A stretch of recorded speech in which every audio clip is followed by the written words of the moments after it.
Hello, my name is Robert Pembroke. I thought I'd offer a discussion of a recent case law mention in the Old Bailey in relation to the convicted now offender Lucy Letby and the charges in relation to the murder of babies in a hospital setting there. Her place within the history of this type of offending that belongs on a scale of offending that sits quite closely within a synergic relationship with various types of paraphilia that I'll get to as I offer my observations about the offender and the type of offending. But before I do that, I'd just like to thank the people in Scotland Yard, Old Dublin Castle, for their evaluation and observations in relation to the Lucy Letby investigation. I understand how it is a rather sensitive matter. It's always going to be an evaluation where one has to tread carefully. The Faculty of Medicine is not one to be shadow boxed. One has to be careful. It can be quite a deleterious matter trying to deal with them, can't it? Well, some of them anyway. They find out eventually though, don't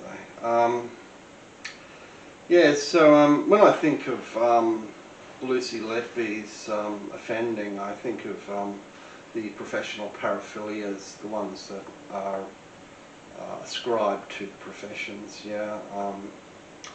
and of course the pathological scale of deviancy that one might find within criminological sciences that investigate cases such as that of Lucy Letby. We find with this type of offending that it's culturally reproduced. It has a frequency, it has a probability. As sure as the sun rises and sets, there's always going to be some sort of offending of this nature. The frequency often is dependent on the development of clandestine economies around the provision of services, goods and services within service sector economies.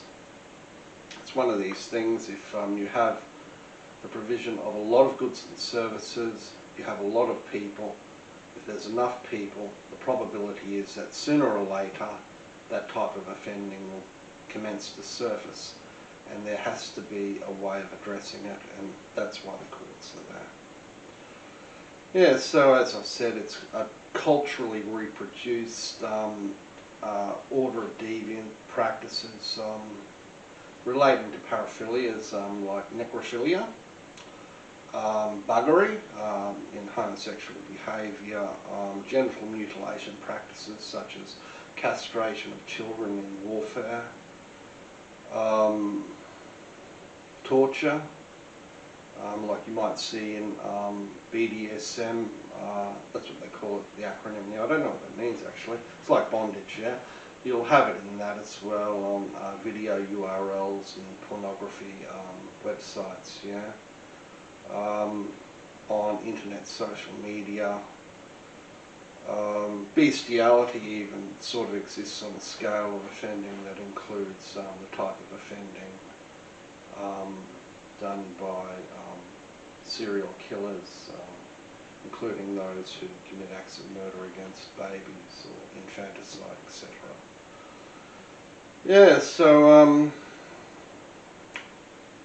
The courts are there, that's what they do, they evaluate these matters, and where possible they convict offenders and they go to prison, hopefully. So we see that the matter is prosecuted by the courts. It was a wonderful summation by His Worship and His Honour, accuse me in the Old Bailey, and we have a result.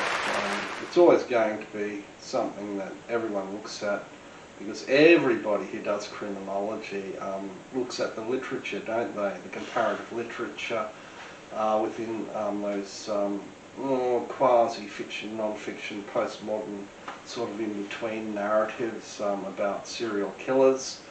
One wonderful author was, of course, Anne Rule, who wrote that expose on Ted Bundy, the serial killer.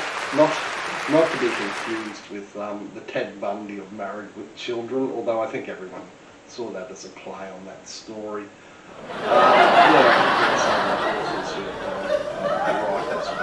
Jeffrey Dahmer, the lover of the beautiful, so to speak, his wonders with papier-mâché. So, there's been quite a lot of writing in this area, and I can tell you that the frequency of this type of offending concentrates the bigger service economies become. So if you have a very top-heavy economy with the tertiary sector, and you have a smaller primary sector and secondary sector economy, say manufacturing, or it doesn't exist, then you're definitely going to have that issue. It's always going to be really problematic, that one. And that's why it's very important for the public policy pronouncements of the faculties of universities around the world, that they're spelled out with as much clarity as possible, so that people can see where people stand on matters. Because it doesn't take much for this sort of thin edge of the wedge to happen, does it, for small-scale offending to become quite serious offending. And look, quite honestly, some of these people think that they're bulletproof and that they can't be prosecuted. Look, you can be prosecuted for it. And that's what makes it all the more dangerous, because they just don't understand some of these people, do they? Anyway, that's my evaluation of it. We'll see what happens, because I really want to see who does the writing on this one, does the literature, writes the account within the crime stories, because it will be a really good one, won't it? Very controversial. Cheers, thanks very much.